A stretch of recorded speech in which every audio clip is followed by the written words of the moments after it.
Bom, deixa eu contar uma piada aqui pra vocês. Outro dia eu fui no médico e o meu médico disse que eu tava péssimo, tava uma terrível forma. Aí eu disse pra ele que eu precisava de uma segunda opinião. E ele me falou, tudo bem, você também é bem feio.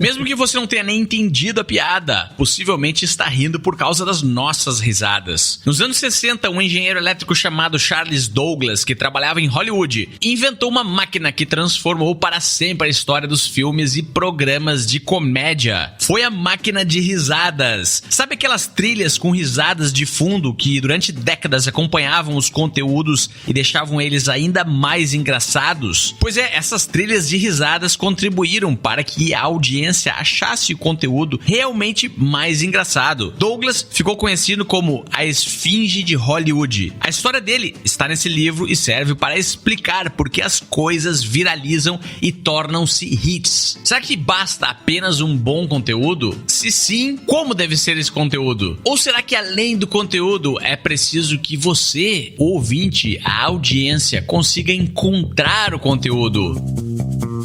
Inovação, negócios, desenvolvimento humano. Não é só um resumo de livro. A equipe de leitores mais crítica do Brasil vai trazer agora grandes ideias para empreendedores. Você está na 3ª temporada do Resumo Cast e dentro de alguns minutos vai se tornar um ser humano melhor.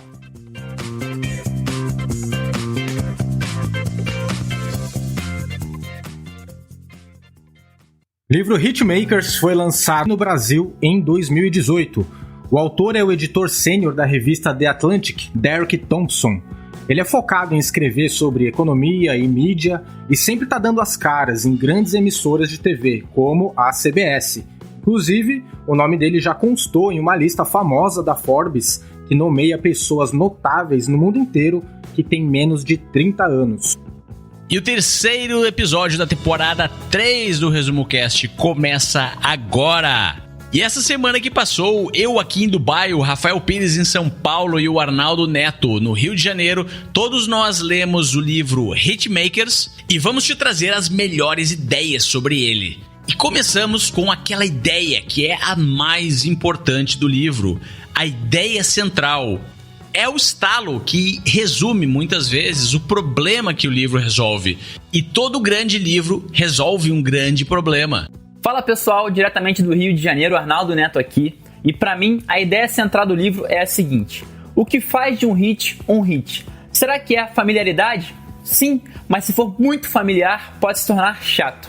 Será que é novidade? Pode ser, mas se for muito ousado, pode afastar consumidores. Um hit é a combinação entre o ousado e o seguro, entre o novo e o conhecido. O caminho para um hit é como se fosse pegar uma estrada desconhecida, escura e cheia de buracos, para no final virar uma esquina e chegar na rua de casa.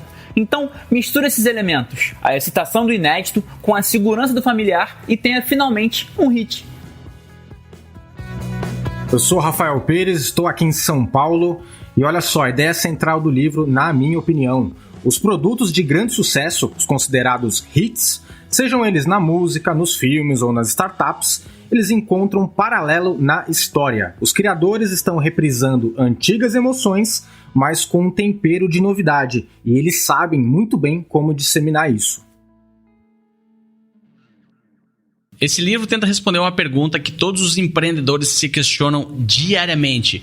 Como eu posso criar um produto ou um serviço ou um conteúdo que as pessoas compartilharão por conta própria com o público do meu público? Algumas das observações mais importantes são que a familiaridade é mais importante do que a novidade e a distribuição é mais importante do que o conteúdo. E agora, uma novidade que teremos na temporada 3 do Resumo Cast, que são alguns quadros. E o propósito desses quadros é entregar para você as ideias dos grandes livros de negócios. de uma forma engajante para que você consiga lembrar e reter as informações que nós iremos compartilhar aqui. Imagine-se então em um boteco, isso mesmo, em um boteco conversando com alguns amigos e você está contando alguma ideia que leu em algum livro ou escutou aqui no Resumo Cast. O quadro que vem então a seguir é exatamente esse. Resumo Cast, Papo de Boteco. Vamos lá, vamos começar esse papo de boteco. Tem um trecho do capítulo 2 do livro que diz que o ser humano é complicado, que nós somos curiosos e conservadores, temos sede por novidade e não abandonamos aquilo que é familiar pra gente. Tá, e daí? E daí que todo mundo tem vontade, todo mundo tem apetite pela novidade ideal. Mas como fazer algo, como que a gente faz algo novo se a maioria das pessoas simplesmente gosta daquilo que elas já conhecem? De acordo com o livro, uma das chaves é alterar um elemento, trazendo algum tipo de novidade que não seja tão estranha. Me dá um exemplo. Vamos lá, um exemplo. Se você comparar os filmes Romeu e Julieta e Titanic, Romeu e Julieta foi super famoso, Titanic também, vai perceber que eles são bem parecidos. Olha só, Titanic é Romeu e Julieta, só que em um navio que tá afundando. Outro exemplo, tá? Depois que o iFood ficou famoso aqui no Brasil, novas startups começaram a ser chamadas de iFood do supermercado, iFood da pedicure e manicure, que é o caso da Singu, empresa do Thales Gomes, que inclusive já participou aqui 2 vezes do Resumo Cast. O truque é aprender a emoldurar novas ideias como se fossem ajustes a ideias antigas, mesclando um pouco daquilo que já é conhecido com aquilo que ainda não é conhecido. Bom, então a gente já está começando a falar sobre uma das principais ideias do livro, que é a Maya, que é um termo em inglês que a gente vai explicar daqui a pouco. Mas, para aprofundar um pouco, a gente pode falar da mente humana. Exatamente, Gustavo. No capítulo 1, o autor deixa muito claro que a arquitetura da mente humana é antiga e as mais básicas necessidades do ser humano são necessidade de pertencimento, de escape, de aspiração, de entender e de ser entendido. Tá, Arnaldo, e daí? E daí que esse é um dos motivos pelos quais criadores de conteúdo estão sempre reprisando fórmulas antigas, adicionando a elas uma pitada do novo. Se você gosta de assistir vídeos gratuitos sobre livros para empreendedores, sabia que já estão disponíveis no canal do YouTube do Resumo Cast os resumos dos livros em vídeo dos últimos episódios da temporada 3?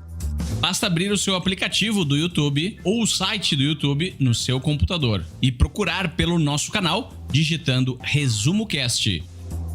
Te vejo por lá. Tá, me dá um exemplo. Um grande exemplo consagrado disso é Star Wars, Guerra nas Estrelas. O livro deixa muito claro que a série, a franquia, foi uma grande mistura das influências de George Lucas, o diretor da franquia, né? Entre elas o herói Flash Gordon e filmes de western americano, filmes do Velho Oeste americano.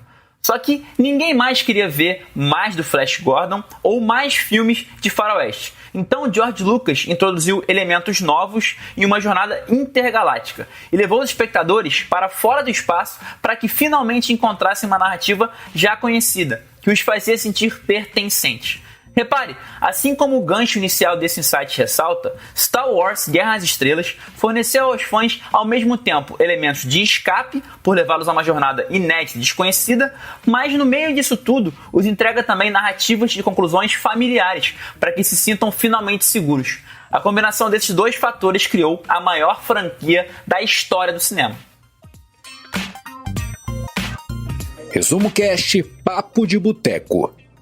A nossa preferência por familiaridade, alguns cientistas acham que está escrita no código genético dos seres humanos. Quando ainda vivíamos em tribos, em bandos, nas savanas, caçando ou sendo caçados, se por acaso algum dos nossos ancestrais reconhecessem uma planta ou um animal, isso era um forte indicativo de que essa planta ou esse animal ainda não os teria devorado. Já que naquela época não existia armazenamento digital e muito menos papel e caneta, era preciso guardar praticamente tudo na memória. E aqueles que tinham mais capacidade de se familiarizar com coisas eram os que mais sobreviveram. Tá, mas e daí? E daí que essa ideia deu origem a um dos conceitos que o livro explica, que é a teoria Maia. Em inglês, quer dizer Most Advanced Yet Acceptable. É basicamente uma situação onde você insere um produto, um serviço ou um conceito que já é familiar, muito dele é familiar, mas uma pequena parte dele não é familiar, é inovadora, é nova. E aí, se você vai aumentando a quantidade dessa parte que é inovadora e nova a um ponto que o consumidor ou quem está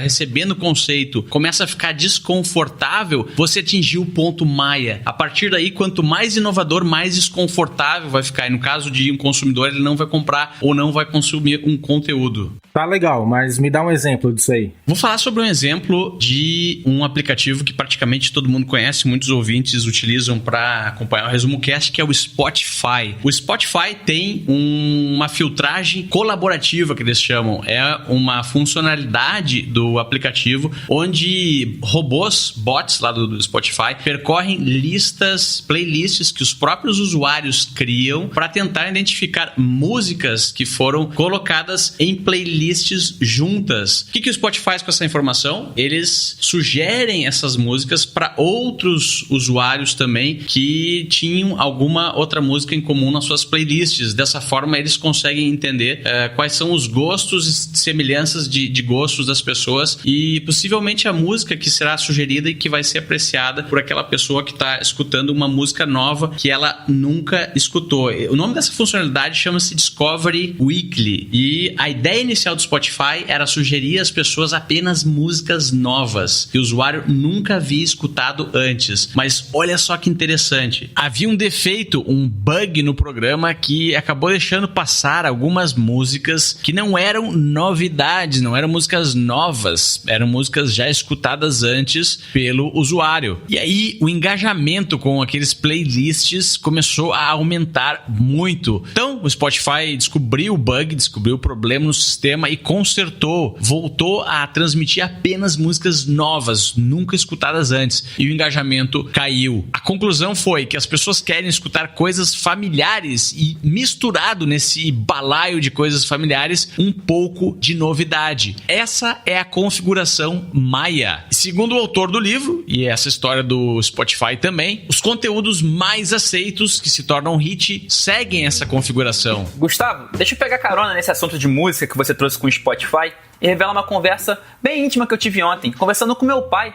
Eu troquei com ele o quanto que esse livro me marcou. Eu falei, pai, olha que interessante, a gente que sempre escutou música junto, elementos que tornam um hit musical um hit é quando você consegue juntar algo novo com algo já consagrado. E meu pai na hora lembrou de Bohemian Rhapsody do Queen, uma música estranha, um épico, uma ópera rock de quase 10 minutos, que começa com um pianinho bem melódico, de repente vira uma ópera louca com um monte de vozes e um monte de sons e termina também de maneira melódica. Então eu acho que Bohemian Rhapsody, esse clássico do Queen, inclusive o nome do filme do Queen, é um grande exemplo de como funciona essa técnica, essa teoria Maia que o autor nos representa tão bem no livro. Eu acho muito legal esse assunto. Bom saber, Arnaldo, que você escuta música com o teu pai. Eu enraizei muitos hábitos de gosto musical aqui junto com meu pai também. E conheço, adoro Queen. E eu sou músico, né? Tenho esse hobby, né? De ter essa paixão aí pela música. E tem uma coisa que me lembrei do exemplo, né, que o Gustavo deu do Spotify. Gustavo, aqui no Brasil, esse Discovery Weekly, aqui chama Descobertas da Semana. Inclusive, toda segunda-feira recebo as minhas descobertas da semana aqui no meu Spotify. E tem uma coisa interessante, né?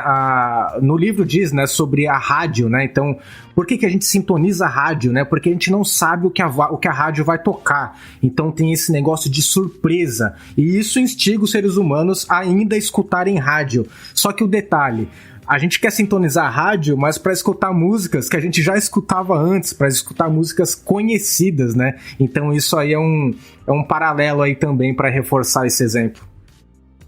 Tá legal, então a gente falou aqui sobre novidade, que a gente gosta de familiaridade, mas também a gente gosta de novidade, e que os hitmakers, eles mesclam esses dois elementos. Mas não é só isso, tá? Tem mais um negócio aí pra gente prestar atenção, que é o quê? A distribuição, a exposição do seu produto. Então vamos lá. Então, em relação à distribuição, né? Quando a gente fala de distribuição, automaticamente não tem como fugir de falar de marketing, né? Nessa parte. Tem gente que faz pouco caso do marketing.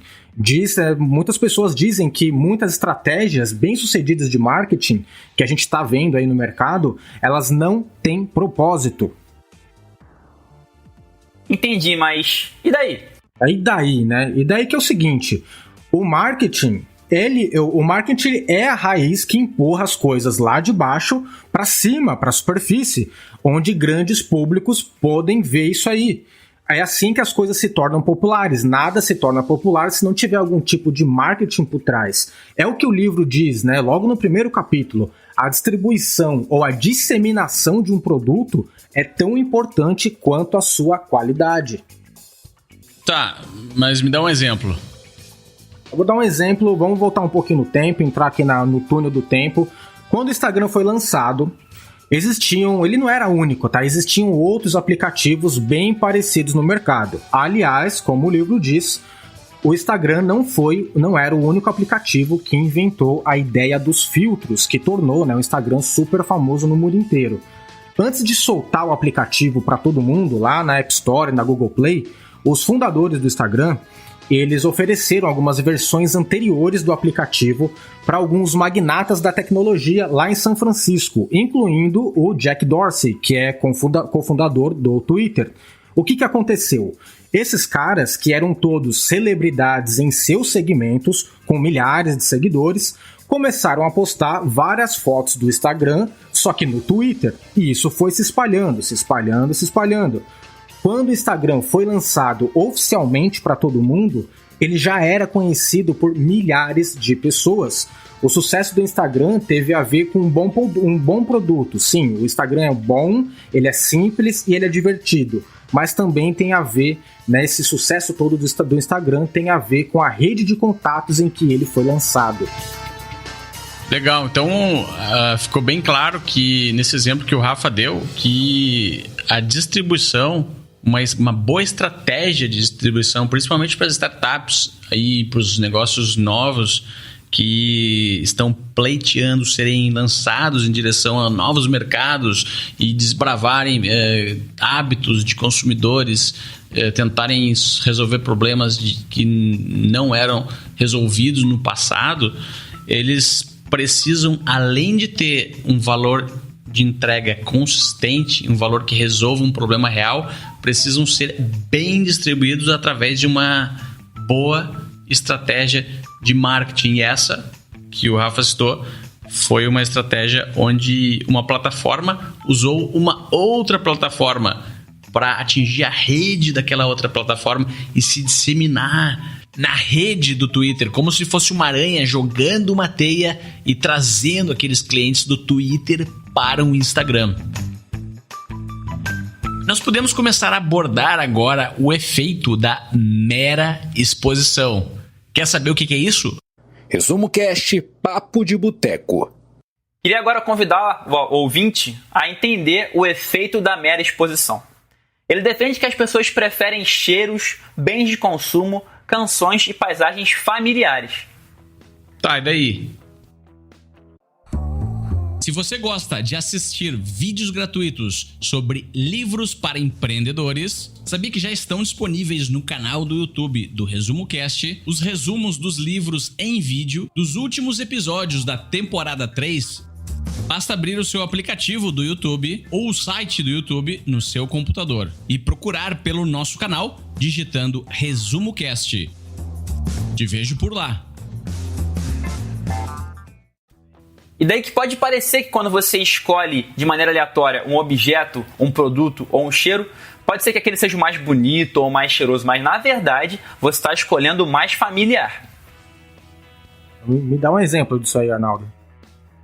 Claro, lá pro meio do livro, o autor volta no tempo com a gente até os anos 60, quando o psicólogo Robert Zajonc conduziu uma série de experimentos nos quais ele mostrou aos voluntários palavras sem nenhum sentido. Nesse estudo, as pessoas acabaram escolhendo palavras e formas engraçadas que haviam visto mais. Não era o caso de eventuais retângulos mais retangulares ou caracteres perfeitamente iguais a ideogramas chineses, não. As pessoas simplesmente gostavam de quaisquer formas e palavras que elas tivessem visto mais. Essa preferência era sempre pela familiaridade. Essa descoberta é conhecida, como eu falei no começo, como efeito da mera exposição. É uma das descobertas mais sólidas e substanciais da psicologia moderna. As pessoas não apenas preferem amigos ao invés de estranhos ou cheiros familiares ao invés de odores com quais não estão familiarizados. Em centenas de estudos e meta-estudos, voluntários pelo mundo inteiro preferem formas, paisagens, bens de consumo, canções e vozes familiares.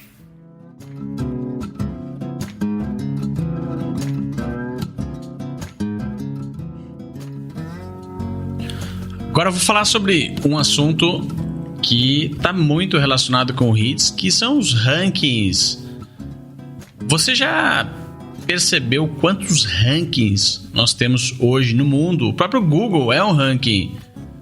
E muitas vezes esses rankings, essas avaliações, elas estão erradas porque elas não refletem o que o ranking se propõe a refletir, que é revelar o que é melhor, o que está no topo. Tá, mas e daí?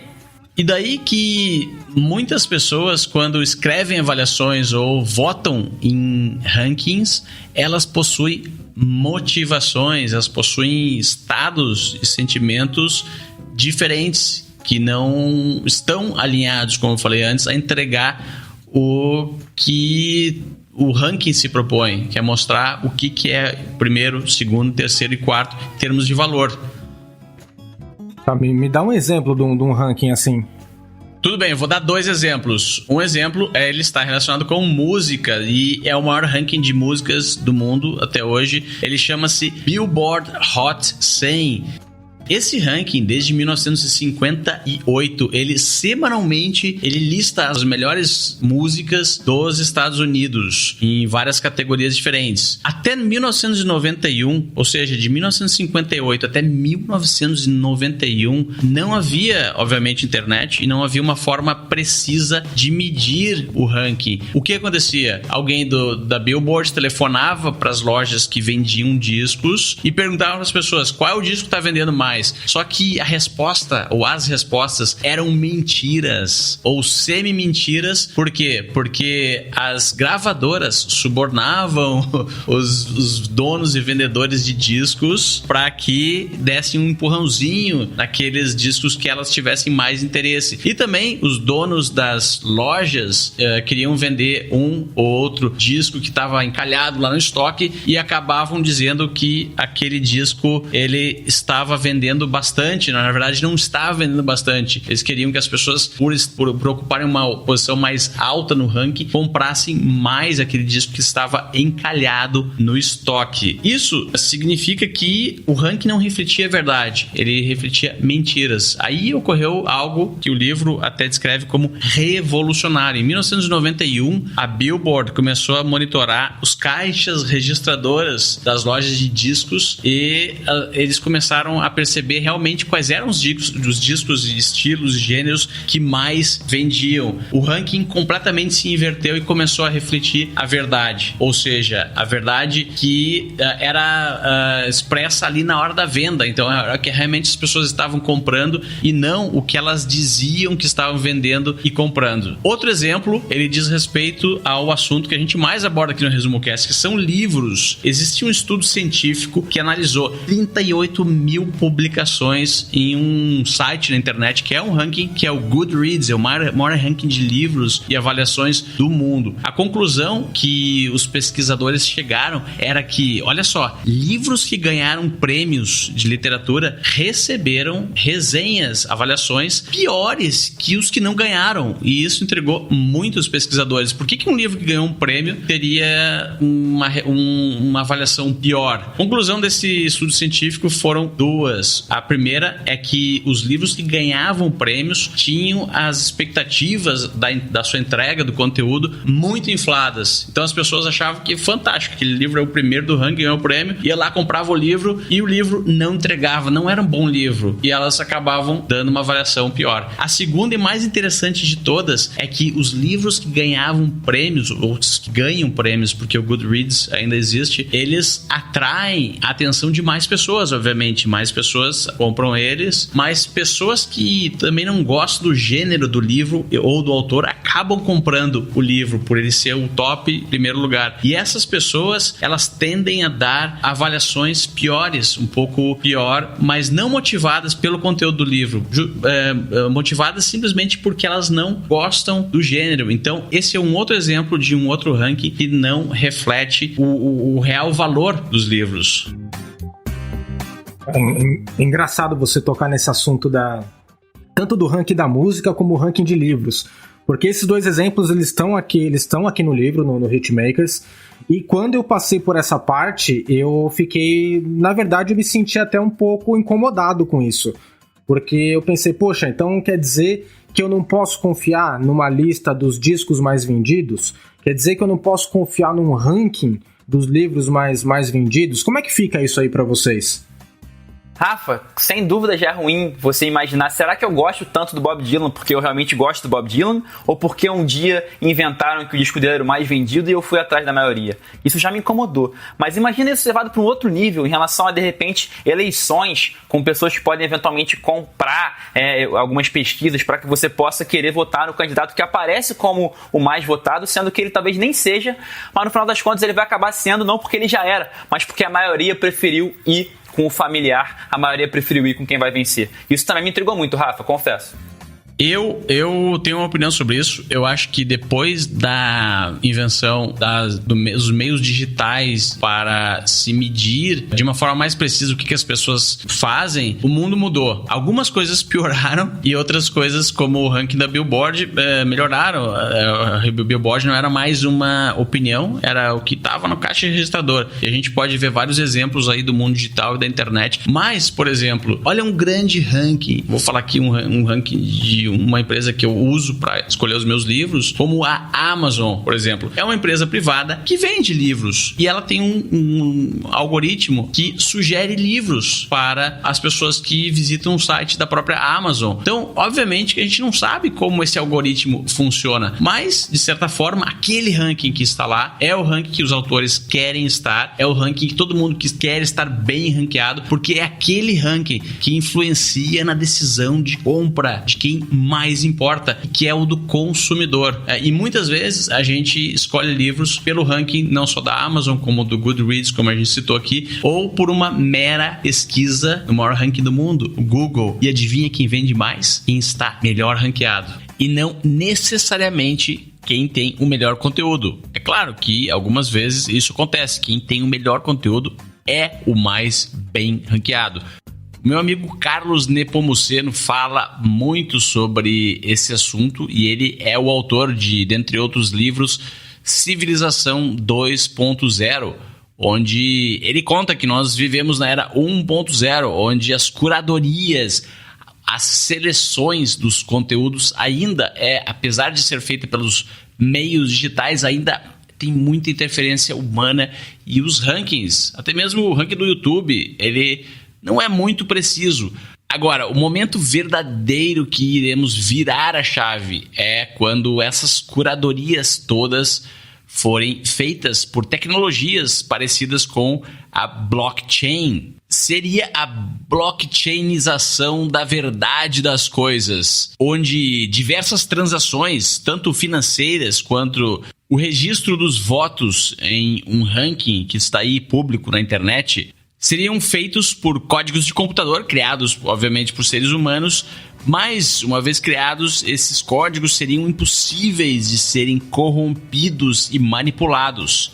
Quer entender mais sobre esse assunto? Estuda sobre blockchain. Bom, falamos aqui de Billboard, de Spotify, de Queen, de Bob Dylan, então a música está em alta. Vou continuar nessa trilha com direito a trocadilho. Fiquei me perguntando aí durante o livro, será que músicas realmente viralizam? Ou será que elas precisam de um tiro de canhão para alcançar realmente as massas? Tá, e daí? E daí que responder essa pergunta é importante para entender que existem métricas para medir o quanto que uma música vai ser aceita. E nem sempre as músicas mais bem cotadas são as que realmente viram hit. Me dá um exemplo disso aí. Um bom exemplo foi o ano de 2015, um ano com muitos hits marcantes, talvez o maior deles, Hello, da Adele. O dono da SoundOut, uma empresa que testa, e tenta prever os hits, nos conta que outras músicas foram até mais bem cotadas do que o da Adele, da cantora inglesa, só que a dela contou com uma campanha monstruosa e massiva de marketing e distribuição. A conclusão é que nem Hello da Adele, nem Hotline Bling do Drake, outro hit que bombou aquele ano, viralizaram. Não. Na verdade, o que aconteceu foi que essas músicas são ótimas, mas o que fez elas realmente se tornarem hinos inesquecíveis foi a distribuição em massa, foi o grande marketing. Portanto, se você tem um produto que passou no teste da qualidade, agora é hora de procurar uma maneira de distribuí-lo para o máximo de pessoas que puder, de preferência com um tiro de canhão inicial, que depois sim vai permitir que o boca a boca aconteça. Resumo Cast, livros para empreendedores. Agora eu vou falar sobre distribuição, que segundo o autor é mais importante do que conteúdo. Tá, mas e daí? Me explica isso aí. Tá legal, essa teoria é muito interessante e ela fala que os conteúdos não viralizam da mesma forma como os vírus se propagam através dos organismos vivos. Os vírus começam com um paciente, que é o paciente zero, e eles vão passando de pessoa para pessoa. Já os conteúdos criados, eles se distribuem pelos meios digitais através de transmissões simultâneas, ou quase simultâneas. Imagine uma rede de pesca, onde cada nó da rede representa uma pessoa. Mas como a vida real é mais caótica, alguns nós dessa rede são conectados a muitos outros nós. Então não é uma rede uniforme. Isso é chamado de densidade, a quantidade de conexão de cada nó. A outra propriedade dessa rede é vulnerabilidade, que é o quão impactável por um conteúdo cada pessoa é. Tá, mas me dá um exemplo disso aí, vai.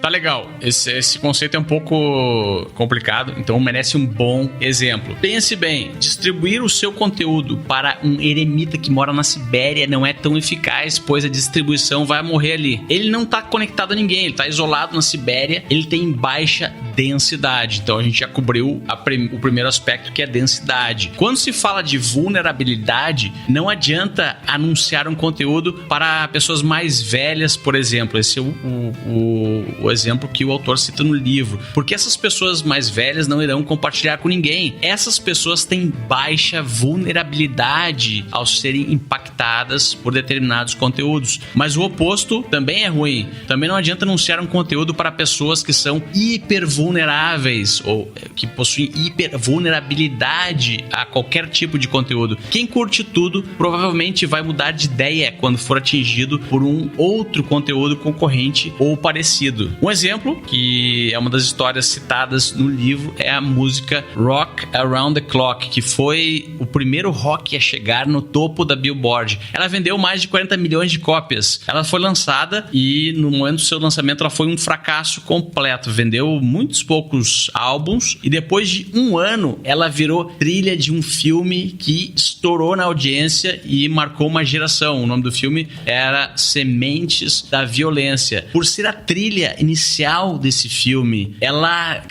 foi distribuída por um caminho completamente diferente e impactou pessoas completamente diferentes, e foi a partir daí que ela conseguiu vender 40 milhões de cópias. E, pasmem, conteúdo, então, como foi o exemplo dessa música, não era tão importante quanto o canal de distribuição que ela conseguiu encontrar, que foi ser a trilha de abertura de um filme que estourou. Eu acho bem legal esse exemplo, né? E a gente ainda tá falando muito de música aqui ainda, mas isso serve para outros exemplos, né? E, Gustavo, você falou sobre a vulnerabilidade, né? O exemplo da rede foi muito bem feito. E o livro traz uma curiosidade que eu achei bem legal aqui compartilhar com todo mundo. A maioria das pessoas, quando elas atingem ali a idade de 33 anos, elas começam a parar de compartilhar, parar de absorver aquilo que é novo. Então é um dado curioso, né? Eu me lembro, aí eu vou falar de uma situação minha, familiar, tá? Meu pai, ele gosta muito de música, eu também gosto muito de música, e faz muitos anos, tá? Faz muitos anos que meu pai não conhece novas músicas, ele não gosta de novas músicas. Ele é extremamente saudosista pelas músicas antigas, lá dos anos 60, anos 70. Então, quando eu li, né, passei por essa parte no livro, eu falei, acho que tá aqui, né, meu pai se inclui nessas pessoas que chegaram nos 33 anos e daí pra frente não absorveram, não se abriram mais pro novo, né. Outro dia eu tava assistindo um documentário na Netflix sobre o efeito, né, o efeito La Casa de Papel, né, daquele seriado, aquela série super famosa no mundo inteiro. E uma coisa me chamou a atenção, porque é bem parecida com o que aconteceu com essa música. A La Casa de Papel foi uma série que inicialmente foi divulgada na TV espanhola.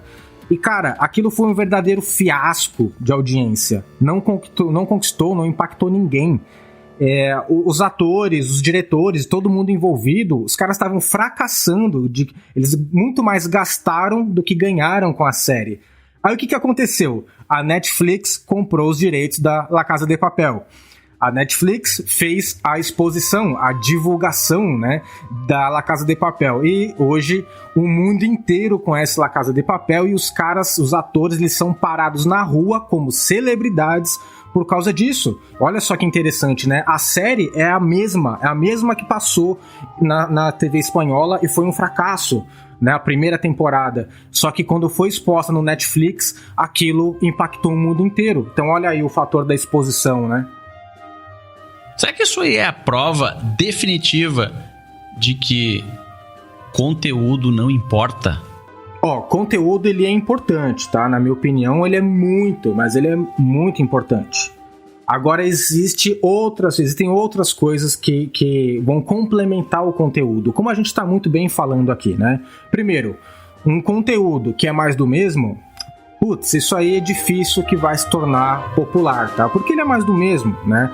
Agora, se um conteúdo ele é familiar, ele já é popular e ele tem algo de novidade, como a gente vem contando com as histórias, com os exemplos até aqui nesse episódio, aí sim, esse conteúdo ele é importante, tá? Na minha opinião. Mas tem uma coisa, para criar um conteúdo popular, a gente tem que pensar pelo outro lado. Não basta conhecer apenas os seus seguidores. Então pense em uma receita. Coloque familiaridade e uma pitadinha de inovação, porque se exagerar na inovação, o conteúdo também vai ficar ruim. Bom, vamos lá. A gente está falando aqui, né, de conteúdo e coisas que são familiares, coisas que são novidades. Tá, mas tem uma coisa que é importante, né? Todas as pessoas que vão... startups, ou seja, produtores de Hollywood, seja lá o que for, qualquer tipo de empreendimento. Isso vai gerar, a gente tem que gerar algum conteúdo na internet, ou seja, offline também, para conseguir, né? Para conseguir seguidores, para conseguir clientes. E aí, hoje em dia, muito se fala no marketing sobre você conhecer o seu público, você conhecer os seus seguidores e conhecer a sua persona, né? Só que isso não é o bastante. Tá, e daí? Tá, e daí? Olha só, mais pro final do livro, lá no capítulo 9, o autor ele diz que toda vez que você posta ou publica algo nas redes sociais, a popularidade desse post depende do público, do seu público, né? Decidir contar sobre esse post para outras pessoas, no caso, o público deles. Isso tem a ver com conhecer os seguidores dos seus seguidores. Vou repetir. Isso tem a ver com conhecer os seguidores dos seus seguidores. Tá, mas me dá um exemplo. Vamos lá, exemplo. Digamos que aqui no Resumo Cast, digamos que a gente faça um post lá no nosso LinkedIn sobre empreendedores que são nômades digitais, tá? Um exemplo. Um monte de gente vai ver esse post. Pode ser que algumas pessoas, alguns dos nossos seguidores, não se interessem por isso e até acabem deixando de seguir a gente. Até aí, tudo bem. Já por outro lado, outras pessoas podem gostar bastante disso e vão até compartilhar, vão passar esse post adiante, compartilhar isso no perfil delas. Aí sim surge a oportunidade para que quem gosta do assunto empreendedores que são nômades digitais e se depara com esse post do Resumo Cast compartilhado no perfil dessa pessoa, passe a seguir o Resumo Cast. Eu mesmo, talvez você ouvinte que está escutando a gente, já passou a seguir alguns perfis por causa disso, porque alguém compartilhou o trabalho dessa pessoa e você se interessou tanto que você foi na fonte e começou a seguir essa fonte. Olha que interessante, Rafa. Eu me lembro até hoje, ao chegar numa festa, eu tenho muito interesse por basquete em geral e sou muito fã do Michael Jordan. Eu reparei numa festa que tinha um rapaz que estava com o tênis do Michael Jordan, que era muito raro. Eu cheguei e falei pra ele, cara, seu tênis é incrível, onde é que você comprou esse tênis? Ele falou, olha, a Nike me mandou. Aquilo ficou na minha orelha, eu falei, caramba, esse tênis pouquíssimas pessoas têm no mundo, esse cara deve ter muitos seguidores. Fui no Instagram dele, 2.000 seguidores. Fiquei meio que sem entender e depois de um tempo que encontrei esse cara de novo com um pouco mais de intimidade, eu falei, cara, não que você não mereça o tênis, mas geralmente as marcas estão interessadas em pessoas que têm muitos seguidores. O que aconteceu aí pra você ganhar esse tênis? Ele falou, olha, as marcas não querem saber dos meus seguidores. As marcas querem saber de quem segue meus seguidores. E aí eu fui ver quem seguia esse rapaz e tinham lá atores, músicos, personalidades internacionais, atletas, políticos. Então, esse rapaz que estava lá ostentando um tênis do Michael Jordan raríssimo da Nike, a Nike não foi atrás dele por quem seguia ele, mas sim por quem seguia ele.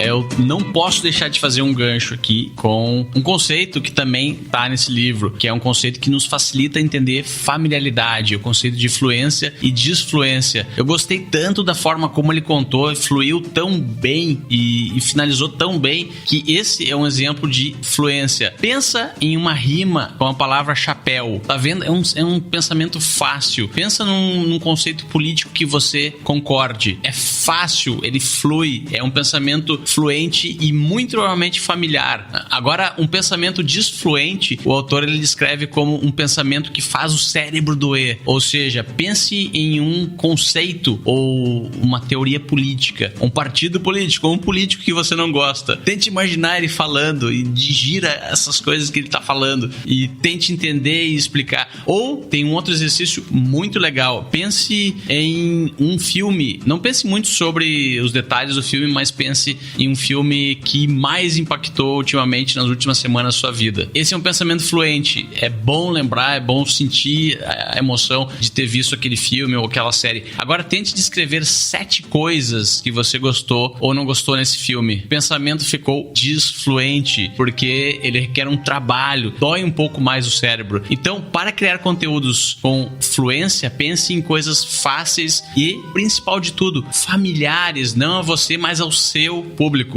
Legal que a gente já percorreu aqui várias histórias e todas elas estão nesse livro. E uma coisa que eu acho que é pro ouvinte que tá escutando a gente, vamos deixar claro algumas coisas aqui. Primeiro, esse não é um livro que tem um passo a passo, tudo certinho, organizado. Não é isso. O autor, ele tá cheio de histórias, tá? Esse livro ele tá repleto com dezenas de histórias e você vai identificando, conforme você vai lendo, você vai identificando esses conceitos que a gente tá trazendo aqui dentro dessas histórias, tá? Então, só pra gente pontuar alguns conceitos, vamos lá. Primeiro, 2 termos muito importantes pra gente entender, tá? Primeiro, o neofílico, que é aquela pessoa que gosta de coisas novas. Já tem um outro termo, que é o neofóbico, que é aquela pessoa que tem aversão às coisas novas. Depois nós temos aí o que a gente falou bastante aqui no episódio, que é o conceito da familiaridade, que se refere a algumas histórias que a gente já contou aqui, como eu falei, tem no livro. E isso significa que nós, seres humanos, gostamos de coisas que são similares àquilo que a gente já gostava antes, tá?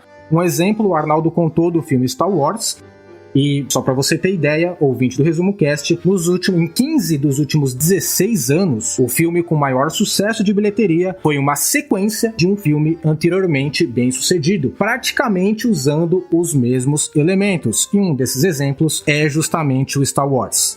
Também falamos sobre a teoria Maia, ou seja, significa que a maioria dos consumidores, inclusive eu, o Gustavo, o Arnaldo e você que está aí do outro lado, nós somos ao mesmo tempo um pouco neofílico e um pouco neofóbico. Grande parte dos seres humanos, a gente gosta de coisas novas, mas não tão novas demais a ponto de serem estranhas. A gente gosta de coisas novas que se parecem um pouco com coisas que a gente já gostava antes. É uma mistura de ousadia com compreensão. Esse é o conceito da teoria Maia, e como o Gustavo falou, esse acrônimo Maia, M-A-Y-A, significa Most Advanced Yet Acceptable, que na tradução literal quer dizer mais avançado, ainda assim aceitável. Os melhores hits foram feitos por artistas e profissionais que casaram o novo com o antigo. E o autor chama um novo conceito também que tem no livro, que chama de novidade ideal, tá? Você que está escutando a gente, já reparou, já percebeu que muitas músicas famosas, elas usam os mesmos 4 acordes? Já notou que filmes como o grande Star Wars repetem os mesmos elementos de outros filmes e mudam apenas uma coisa ou outra e se tornam consagrados como grandes sucessos de bilheteria? Essa é a teoria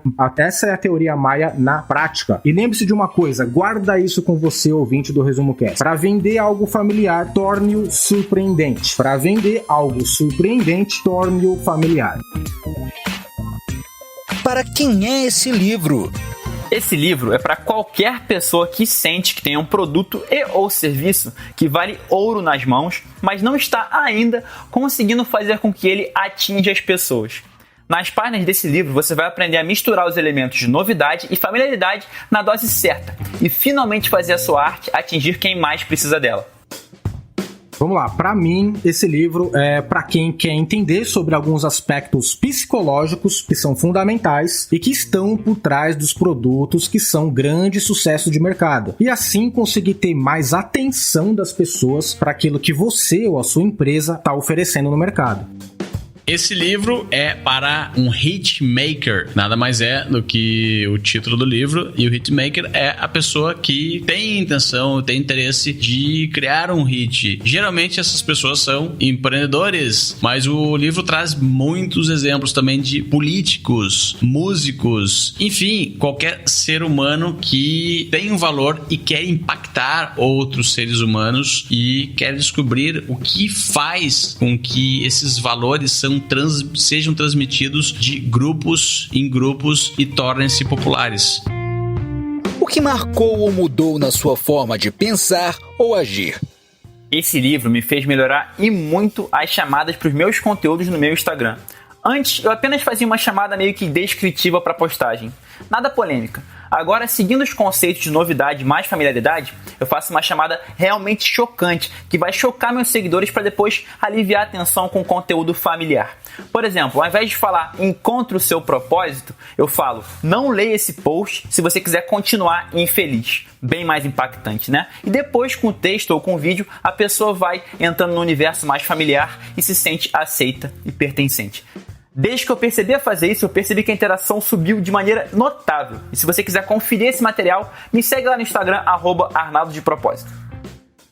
Vamos lá, pra mim, Rafael Pires, primeira coisa, o que me marcou foi o seguinte, eu me senti enganado, eu descobri que eu fui enganado por muito tempo em acreditar nos rankings da Billboard, né? Confesso que eu fiquei um pouco incomodado com isso, mas o que mudou pra mim na percepção em relação a marketing é que esse livro ele me deu bastante clareza na hora de pensar e elaborar novos serviços, novos projetos, mesclando, né, procurando priorizar essa mescla de conceito da familiaridade, com algo, né, que é familiar, com esse toque de novidade e principalmente caprichar na exposição disso.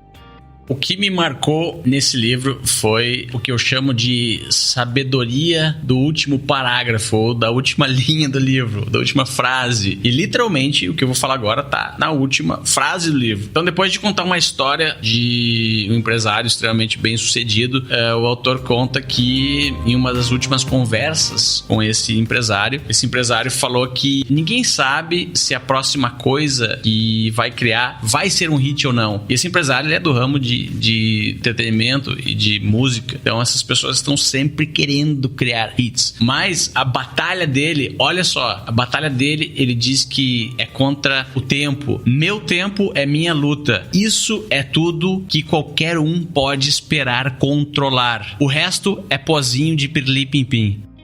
Frase de outdoor. Uma frase que me marcou demais, que tem tudo a ver com o nosso propósito aqui de empoderar a humanidade com o conhecimento dos livros, é a seguinte: o assunto predileto do leitor é o próprio leitor. A minha frase é: eu gosto disso porque é popular. Eu odeio isso porque é popular. Para mim, a frase, como eu trabalho muito tempo já com marketing de conteúdo e todo mundo fala na internet, né, que conteúdo é o rei, conteúdo é o rei. A frase do livro para mim marcou essa aqui, ó.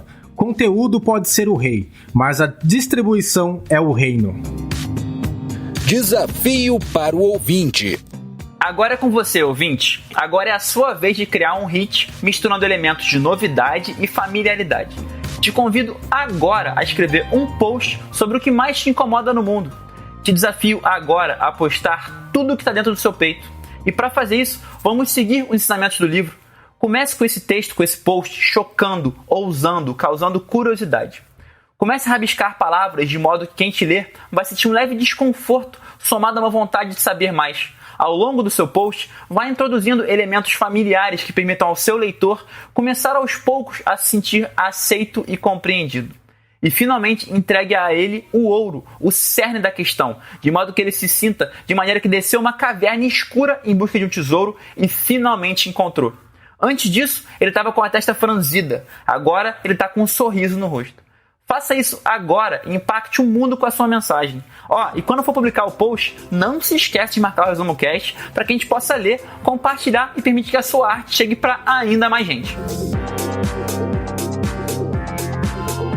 E o Resumo Cast de hoje vai ficando por aqui. Eu me despeço aqui de Dubai, mas não sem antes agradecer aos nossos tribers, conselheiros que apoiam o nosso propósito e nos permitem continuar produzindo esses conteúdos que empoderam a humanidade com o conhecimento dos livros. São eles o Jorge Pretel, o Luiz Alberjante, a Vivian Rio Stella, Jaqueline de Souza Ribeiro, Fábio Lemos Maia, Gabriel Cunha, Ricardo Zanlorenzi, Jorge Sabino, Alexandre Nepomuceno Almeida, Carlos Alexandre Pirim, Lucimar Roncolato Castilho e Rodrigo Orestes.